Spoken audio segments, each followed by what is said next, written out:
Hello மக்களே, நான் உங்க புவனேஸ்வரி. இன்னைக்கு ஒரு ஃபாலோவர் எனக்கு ஒரு ஜென்யூன் டவுட் கேட்டிருந்தாரு. 7 ஹவர்ஸ் பைக் ஓட்டினா எப்படி இவ்வளோ ஆன் பண்ண முடியும்? 1 ஹவருக்கு 100 வச்சுக்கிட்டாலும் இவ்வளோ வராதே, அது எப்படின்னு கேட்டிருந்தாரு. ஃபர்ஸ்ட் ஆஃப் ஆல் 1 ஹவருக்கு 100 மட்டும்தான் ஆன் பண்ண முடியும்னு இல்லை. நார்மலா பைக் பிங்க்ல 1 ஹவருக்கு 200 வரைக்கும் ஆன் பண்ண முடியும்.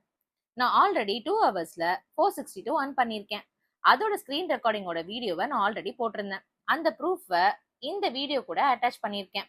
அதே மாதிரி இன்னைக்கு 4 ஹவர்ஸ் ஒர்க் பண்ணி 966 earn பண்ணியிருக்கேன். ஸோ இது நான் சும்மா சொல்லலை, என்னோட ஓன் ஏர்னிங் ப்ரூஃபோட தான் சொல்றேன். அண்ட் ஒன் இம்பார்ட்டன்ட் கிளாரிஃபிகேஷன், இந்த ஏர்னிங் பாயிண்ட் பைக் பிங்க்குக்கு மட்டும்தான். பைக் டாக்ஸில இப்படி ஏர்ன் பண்ண முடியும்னு நான் சொல்லலை. இன்னைக்கு இந்த ஒரு டவுட்டுக்கு மட்டும் ஆன்சர் பண்ணியிருக்கேன். மீதி டவுட்டுக்கு நாளைக்கு வீடியோல 1 by 1 பார்க்கலாம். உங்களுக்கு வேற என்ன டவுட் இருக்கு கமெண்ட்ல சொல்லுங்க. நாளைக்கு வேற ஒரு வீடியோல பார்க்கலாம். பாய் மக்களே.